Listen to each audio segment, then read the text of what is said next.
My name's Jeremy. This is Mark.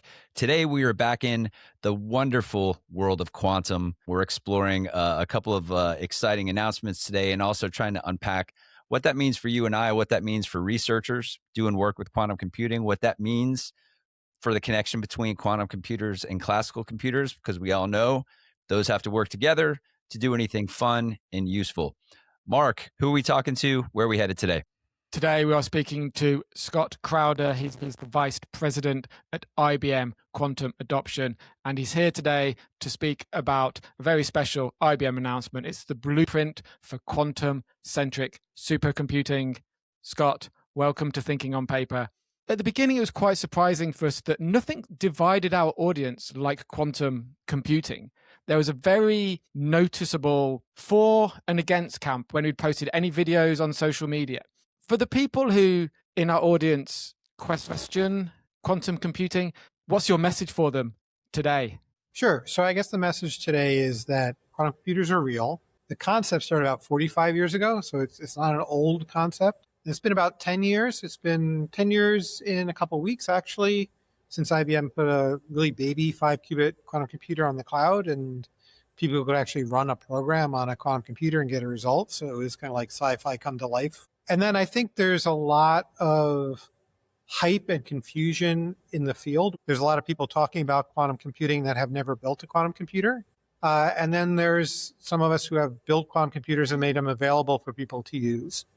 Where we are today is that we've now have quantum computers that can run a quantum algorithm that is too complex to run on any classical hardware.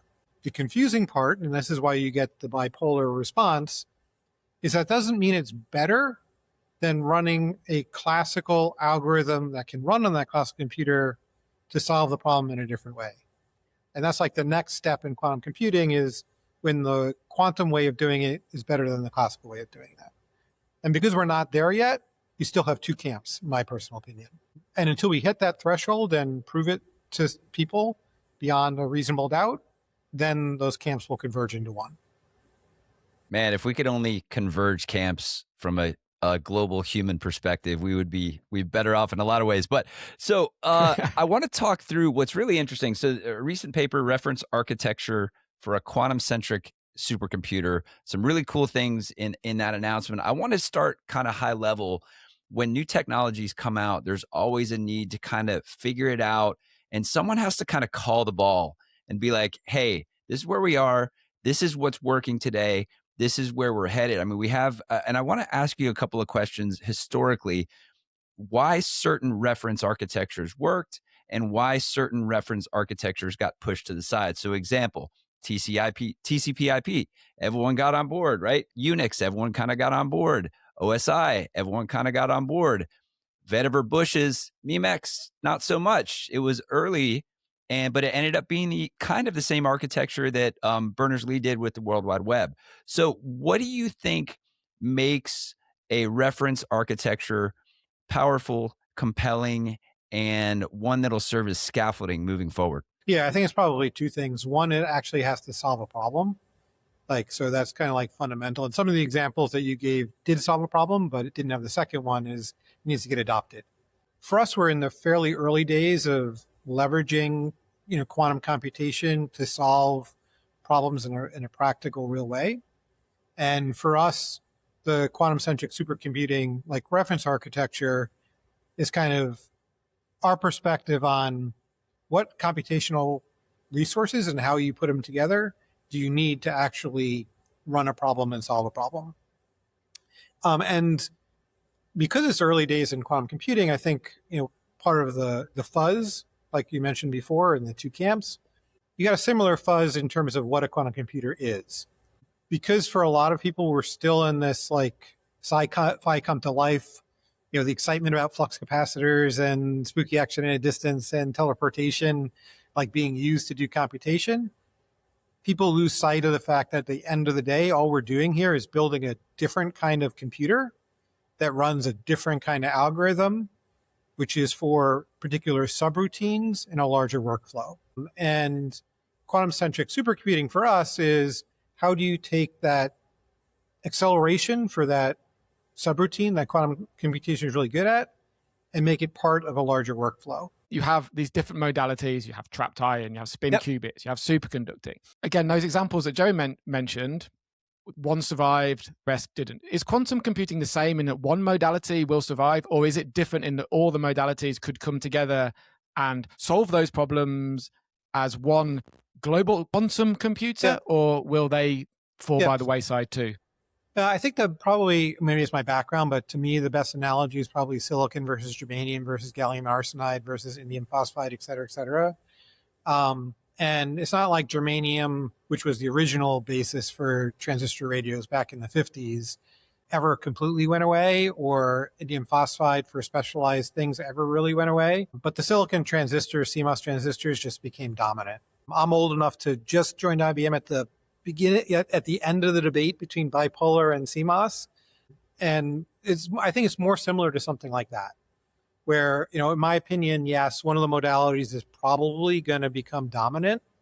And once it does, it's going to be hard for the other modalities to catch up, just because of the infrastructure, et cetera, that's built up around it. For us, superconducting qubits is the right trade-off of being, fairly easily manufacturable because it uses silicon fabrication techniques, and also fast, which makes it feasible as a computational platform. How important, you referenced this too, how important is accessibility to the technology? From our perspective, is critical. From overly simply, from our perspective, there's two things we need to do to take quantum computing and make it, to unlock its value. The first is we need to build more and more powerful quantum computers. That's both hardware and software. That's kind of obvious. That's kind of mostly on us. But the second one was equally important, is algorithmic discovery of stuff you run on quantum computers. I think we take it for granted that for binary math, we've been developing algorithms for centuries as humans. And when digital classical computers came along in the 40s and the 50s, there was this huge increase in algorithmic development in the 50s and 60s that kind of underpin a lot of what we run on classical computers today. We're really early stages in humans thinking about algorithms that run using quantum information science and how to apply them for applications. Part of it is the algorithmic discovery. So part of it is getting the computers out there so people can explore and make sure that it works. What is, I think, a little bit less appreciated, and bear with me, this is probably a long answer, but a little bit less appreciated is, how do I think about the problem and break up the problem so I can leverage this tool effectively? And there's been a huge sea change in that in the last couple of years that I think people are not appreciating quite as much as they should. So that's kind of what's underneath the need for quantum-centric supercomputing is, okay, I've got this new computational tool. It's quantum. It's good at certain things, but it's not big enough yet to run the entire problem on the quantum computer. Does that mean I wait for 20 years or 10 years or however long? From our perspective, no, because people didn't wait for classical for that either. And what you're seeing now is people are starting to run real world scale problems on quantum computers. So for example, Cleveland Clinic published a paper where they basically show that they can simulate a protein of interest in life sciences with 303 atoms. And they did that by breaking up the problem and taking the really hard parts and using a quantum computer to simulate the really hard parts, and using classical to basically break up the problem and stitch it back together. So they can basically simulate that protein, which is important for life sciences because the oxidation of that protein is actually one of the things that causes vaccines to lose their shelf life. So it's a real problem that they're really trying to simulate. And they can simulate it on quantum computers today. So it's that work on how do I think about the problem, how do I apply quantum algorithms, and how do I break up the problem to run it? And you can't do that without access to computers. It's kind of like the AI world, right? You can't do ChatGPT without access to GPUs today. I mean, primarily. It's the same thing. You're not going to be able to develop the quantum-enabled applications, quantum algorithms without access to the underlying technology. How complex of a protein is that Cleveland study simulating? So that one's 303 atoms. It's make sure I get the pronunciation right, but it's a tryptophan. 303 atoms. I don't know how complex that is. So if you wanted to compare it to, It's a relatively moderate size protein, but the exciting thing is that you can leverage the same approach to run 10,000 atoms.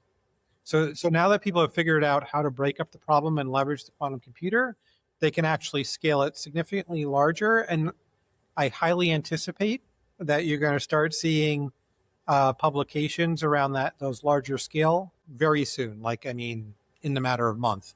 Is this kind of like learning how the tool works? Or is it the computational power of what you're able to do at the moment that is preventing or keeping it at 300 before it gets to 10,000? So it's a little bit of both, but it's primarily the first.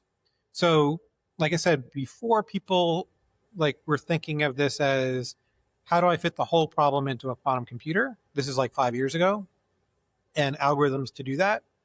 People are now thinking about, now that the computational tool is real, that these quantum computers are real, people are thinking about how do I best leverage them, and realizing that if I use similar approaches that I use classically, I can use this quantum computational tool more efficiently and more effectively. Like the Cleveland Clinic example, they were doing 8 atoms, 14 atoms as recently as 9 months ago. And then they had this breakthrough in algorithmic discovery on a better algorithmic approach, which improved the accuracy. And then they had a breakthrough in figuring out how to break up the problem. So how do I construct the problem differently, which allowed them to increase the size of the atoms. And there's no reason why they can't, now that they've figured this out, go from 303 to 11,000, 12,000, and now not just simulate this protein, but simulate that protein in solvent in a much more complex thing, which is what is needed to do the real world digital twin kind of stuff that they want to do in healthcare life sciences.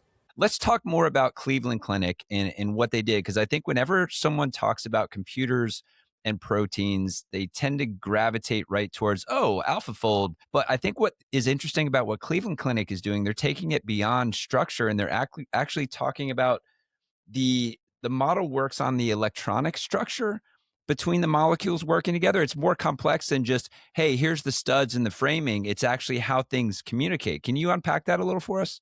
Yeah, I mean, I might be oversimplifying this a little bit, but you can think of they're using quantum simulation to kind of do more of a digital twinish kind of thing of simulating it. Whereas AlphaFold and AI is basically taking the known information that we've got and trying to interpolate and find better ways to use that data to make a better prediction of what might work. So in one case, you're basically doing the actual simulation of the molecule. In the other case, you're trying to use known human data that we've wet benched or whatever, and basically try to predict what might work better based on that. So we're here to talk about this exciting announcement that you guys have. It's a 3-phase architecture. Can you help us go through this phase by phase and help us understand it from a high level? Basically, you can think about it as we're going to have quantum processing units or quantum computers that are going to run those quantum subroutines.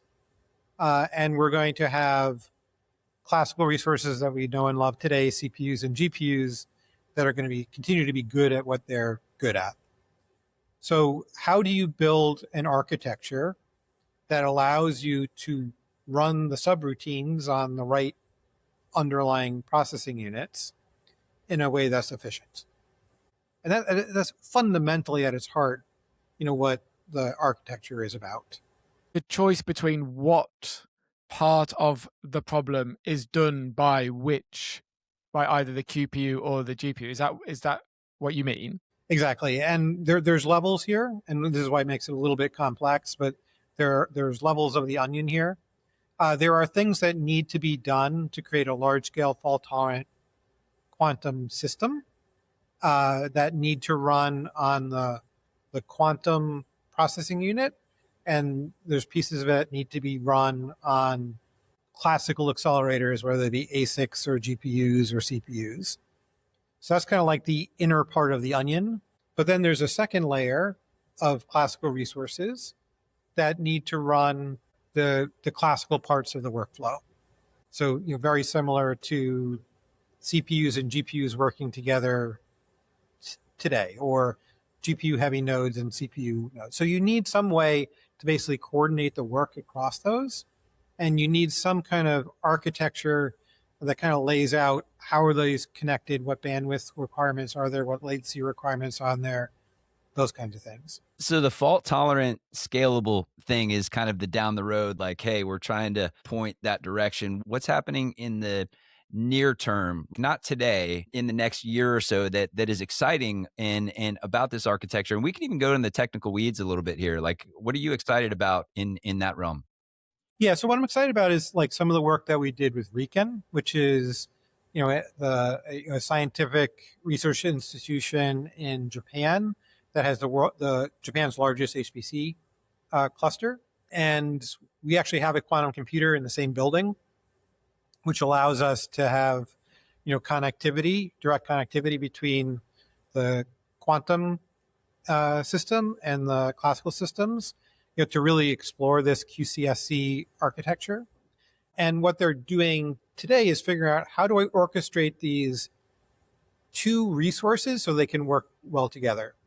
And it's a little bit more challenging in the sense that, a lot of the orchestration today is you've got a cheap resource and an expensive resource, and you're trying to don't care too much about managing the cheap stuff, but how do I optimize use of the expensive thing? In this case, in a quantum-centric supercomputer, you've got your HPC, AI resources, and your quantum resources, and they're both kind of expensive. So you basically want to come up with a way to orchestrate them so you're not wasting time on either side of it. And what we worked on with RIKEN was the workflow and the orchestration for a chemistry experiment similar to what I described with Cleveland Clinic, of how do you run a chemistry workload that roughly runs about half the time on the classical resources, runs at half the time on the quantum resources, in such a way that I'm not letting either side of them just sit idle, and I'm fully using the computational on both sides. So the phase 1, phase 2, phase 3, does that correlate in any way to the IBM chip? So you're talking about Starling in 2032, I think, is on the roadmap. Do the phases relate to that? 2029. Thank you for correcting me. I'm too pessimistic. Yeah. Yes, because we're trying to intercept our roadmap for the quantum piece of the quantum-centric supercomputer with the classical piece of the quantum-centric supercomputer, how they work together. So yes, the phase 3 is kind of aligned with the Starling 2029. Is that still on? Because 2029 is rolling up very quickly as I look at my calendar. That's why I basically, yeah. Are you still on track for 2029? We are. So we for the reasons we mentioned before, you've got two camps, you've got a lot of hype. There's lots of different kind of confusion hype. Like I mentioned, apples to oranges confusion. There's the fault tolerant. What really fault tolerant is confusion. There's do you really have a quantum computer, or you just have PowerPoint and making it sound like you've got a quantum computer hype? But we've put out basically a roadmap of what we're releasing to our clients year by year by year. And we put out a roadmap of key internal development milestones year by year by year. So you can follow along at home of are we on track for 2029? Right now, we're on track for 2029. Question I always get is what's your error bar? And, what I would say the error bar is I don't think we're going to pull it in more than 6 months. I think there's some really challenging engineering work necessary to put it all together. And I don't think we're going to miss by more than a year. And I don't think it's going to be fundamental. It's going to be there's a lot of engineering work that we got to do. That's going to be all over the internet, Scott. So my little thought, and then I'll leave it to you, Jeremy. I was just thinking, we started the conversation speaking about solving a problem and then how that technology is adopted. And I'm thinking about chemistry and material science and molecular simulation and where that happens So it happens in the universities, it happens in the big pharmaceutical companies, it happens in clinics. And then I try to connect that to the technology that you're building. And I think about learning curves, and I think about removing what already in place and what's been working for these research institutes for so long. And I think about the scientists in the lab and how much say they have in how the computations are run. And how do you change, update, evolve that system that seems very embedded culturally? Or maybe I'm completely wrong on that because I'm not a scientist, but that's what I was thinking as you were speaking. I think there are two levels here, right? So there's the level of the people who are building the fundamental algorithm approaches and building the software assets, or whatever you want to call them, that instantiate that are repeatable. And then you got the people who are going to like leverage those models or leverage those software assets, right? So we're currently at the state where we're still in the algorithmic discovery and application research piece, where you do need to basically still improve building those assets. So like in the Cleveland Clinic, part of what they did was kind of use raw concepts. We may have had some software assets that made it easier, blah, blah, blah, blah, blah. But it wasn't like a black box that they could just put their input, get the answer out and use. We're going to get there. Like we're going to get to the point probably in the next 3-4 years where you're going to have chemistry solvers that are more like black boxes that like a wider set of computational chemists can basically just use as a tool, as opposed to using, pick a tool today, Julie, blah, blah, blah, blah, blah, tool today that they use. So I think we'll get there. But in the short term, really the work is having, the people who have domain expertise and math expertise, building these algorithmic approaches for quantum, proving that they work, running them on real quantum computers, et cetera, et cetera. Scott, let's have some fun with this one. So let's imagine somehow Richard Feynman comes back to life and he comes across this paper and he reads the paper. Imagine how he would react to it. Let's just have some fun. There's no wrong answer here. Like, how would he react? I think he would probably, so it's not, this one maybe less Feynman, but like, they announced the Q4 Bio winners today. I mentioned that Cleveland Clinic one. So I think he would be more excited about, because like he had this postulation back in 1981 that like, let's use quantum information science for, computation.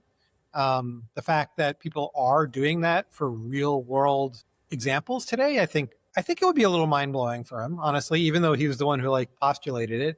There's the half Mobius thing. There's the neutron sky. There's now a lot in the last, this was kind of my bigger point before.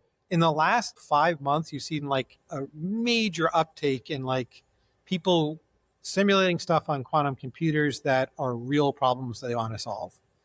So, we put out this paper on this half Mobius molecule thing that like the researchers at Zurich had this build this molecule that doesn't exist in nature, with this, crazy half Mobius property. You go around, it like goes halfway around, like, crazy stuff. But they then simulated it on a quantum computer to kind of prove that they had built it.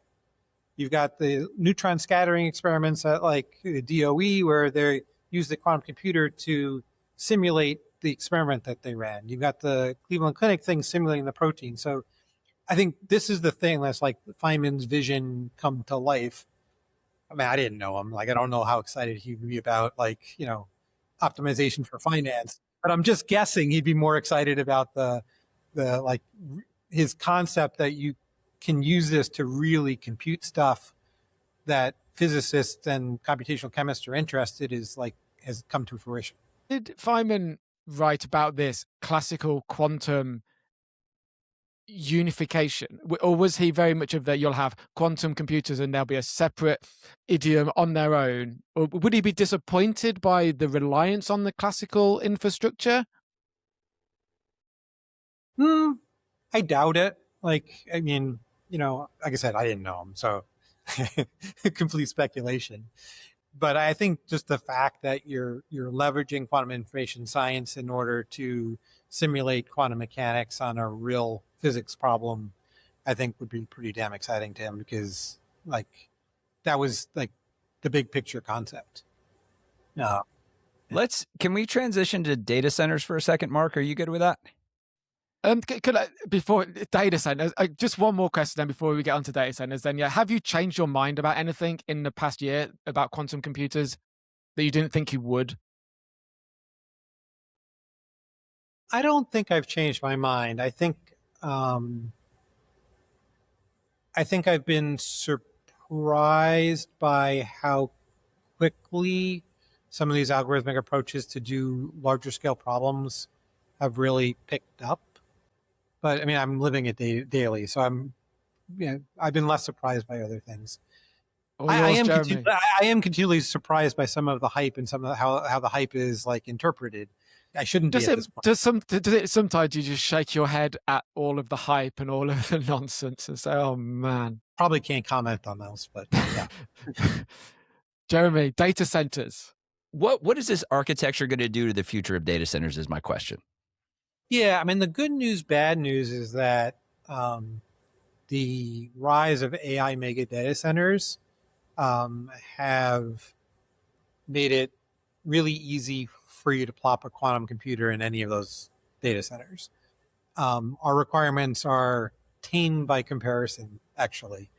I think, people assume like quantum computing, really complex, et cetera, et cetera, et cetera, that it must be like massively power hungry, like all these requirements, et cetera, et cetera. So basically we require water cooling for our systems, and not to get the heat out primarily, but to keep the temperature steady across everything, because variations in temperature leads to variation in signal propagation, which leads to timing kind of situations. So that's why we water cool.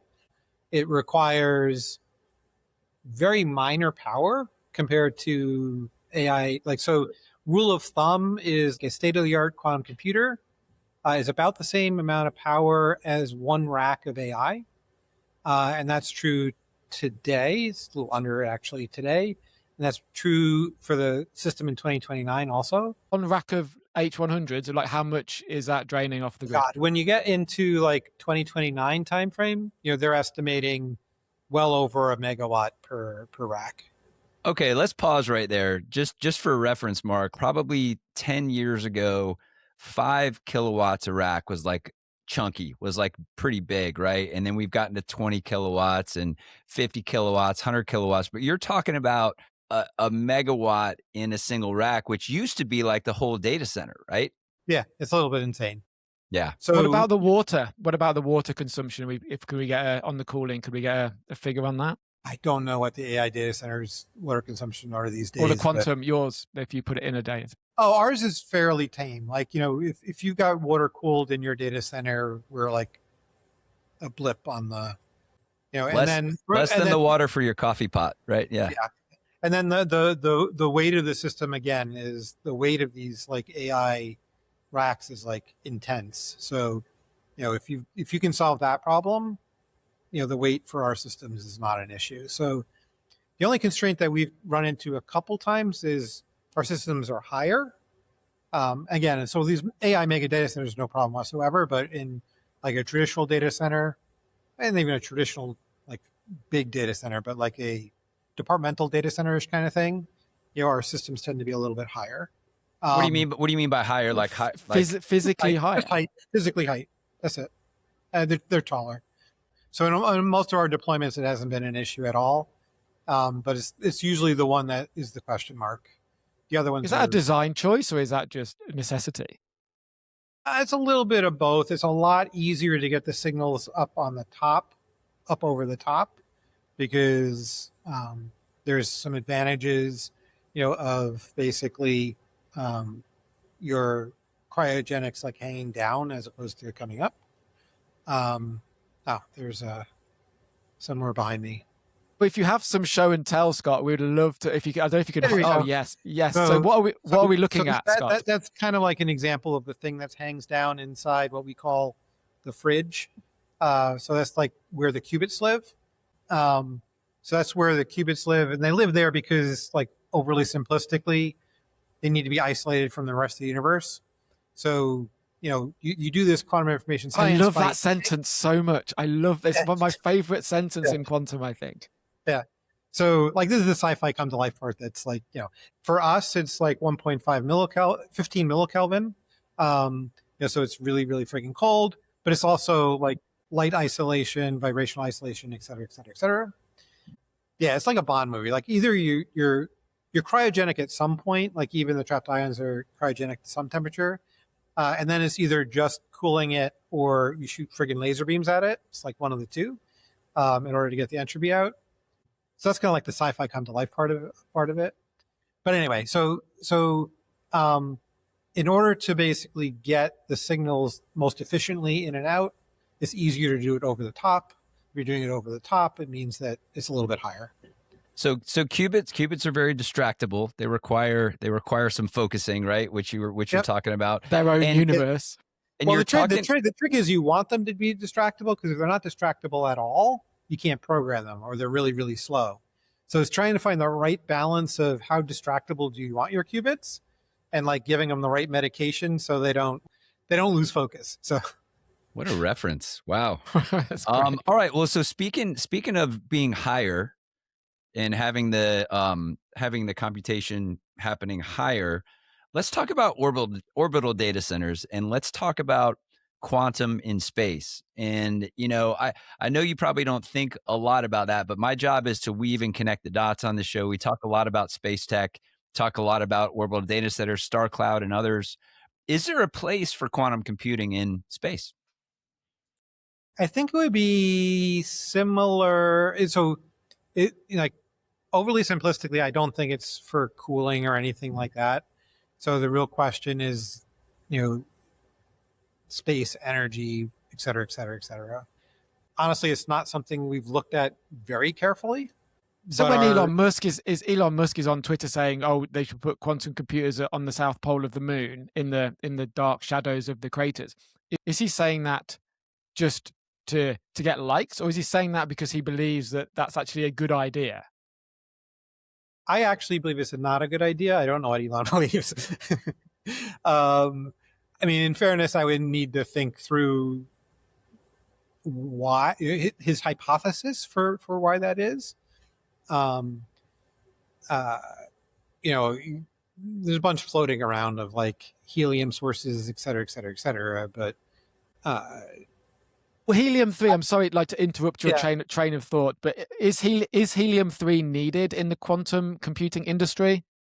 It is if you're using cryogenics to isolate it down to the temperatures that we are, it is. It's a real thing. It is something that we need to address. Do you have a shortage of it? It's not a short-term problem. It's more of if you believe this technology is going to scale and you've got lots and lots and lots of quantum computers by the middle of the next decade, then it is something that we need to consider. Excellent. So the answer to the question is yes, it's not a problem today, but it is something that we need to think about. Let's try to land the plane a little bit. We talk about not just technology, but what technology means for humans solving problems, humans doing work, that sort of thing. We do have one question that Kevin Kelly left us to ask all of our guests, and I want to ask you this question. Little bit social question, little bit tech question, but what do we want humans to be, and how does technology like quantum computing potentially help us get there?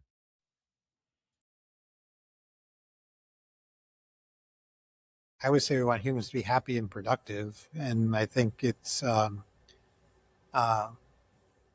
again, for me, quantum computing is just a new computational tool when you really get at the heart of it. So the question is, like, what kinds of applications are we going to be able to do better with quantum computers? So, from my side, I think there's a lot of societal benefit in doing a better job of simulating materials, whether that's chemistry for life, chemistry for fertilizer, et cetera, et cetera, et cetera, et cetera. And then there's the, doesn't sound so great for societal good. It's not, I'm not sure it would be on the UN, like list of things that they want to use a quantum computer for, but there are a lot of things in optimization that can save money or make more money for a lot of industry. Where if they could optimize better, they'd have happy customers, higher return portfolios, lower risk, all those kinds of things.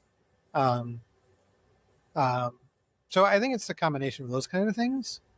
Like, but yeah, I mean, I think it's more in the line of just the more meta question of how can we continue to leverage computation to make humans happier and productive, with all the like ethical thinking about how to not use computers for the opposite.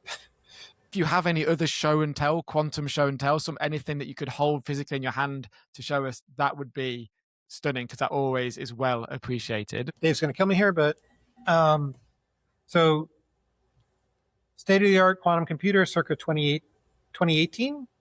So this is system one. This is like the first one that we did from a design point of view to kind of show it like all in one effective, really, really pretty box to show that basically this is a computer. It's not a lab experiment. And the early days, like we got like archival pictures of like, waveform generator equipment and like wires flying all over the place, and looks like a lab experiment. This block, which was like at the bottom of that quantum computer back in the day, there has turned into, the thing that I'm showing back here, which has like flex cables, running, hundreds of lines in and out of this thing in order to program it. Yeah, I've got the flex cable. and the heron. We multi-purpose here at IBM. So this is actually the flex cable that we're talking about, like a prototype of it.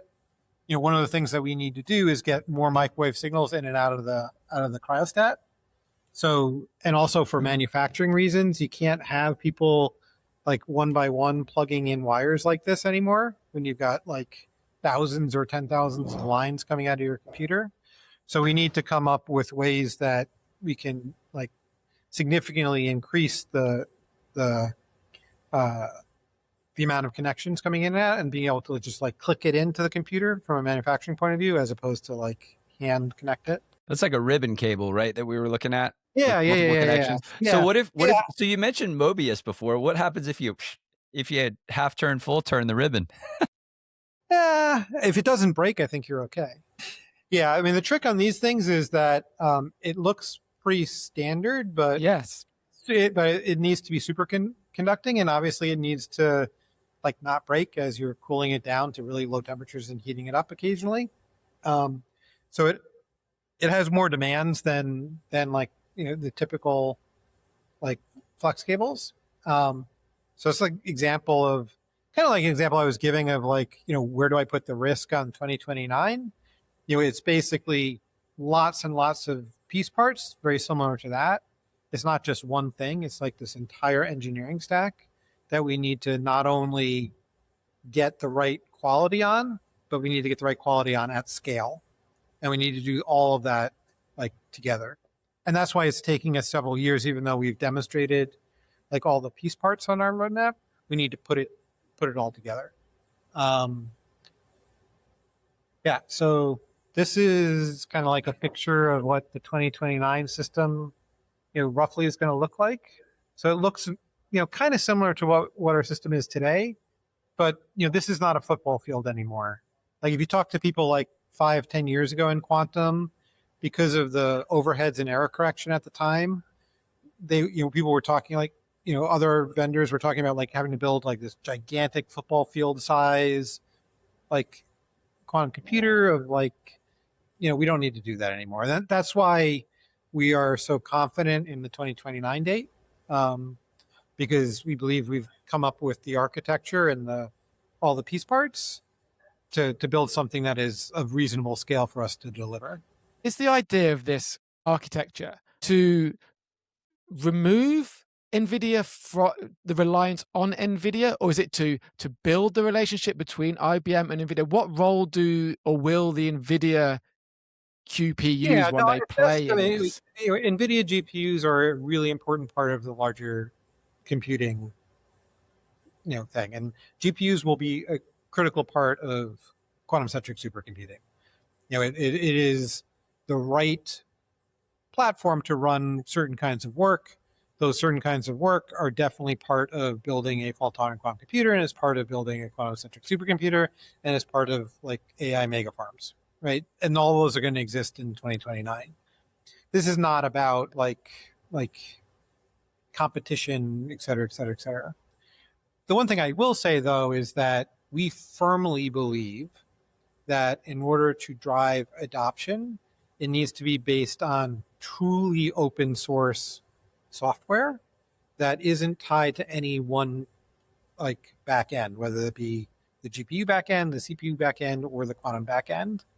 So that's why we would say that the layer for QCSC from an orchestration point of view, or from a like how you program the quantum elements of it, needs to be open and needs to be, in our perspective, cloud native, because a lot of the usage, accessibility, to your point, making it accessible, means right now making it cloud accessible. It's just a lot easier to get broad adoption if it's cloud accessible.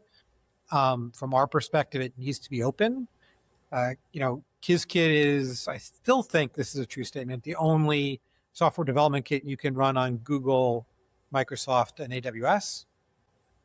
Obviously, IBM also. We fundamentally believe that that's the case, both in how you connect down and how you connect up. Connecting into NVIDIA is absolutely part of what's going to have to be the case.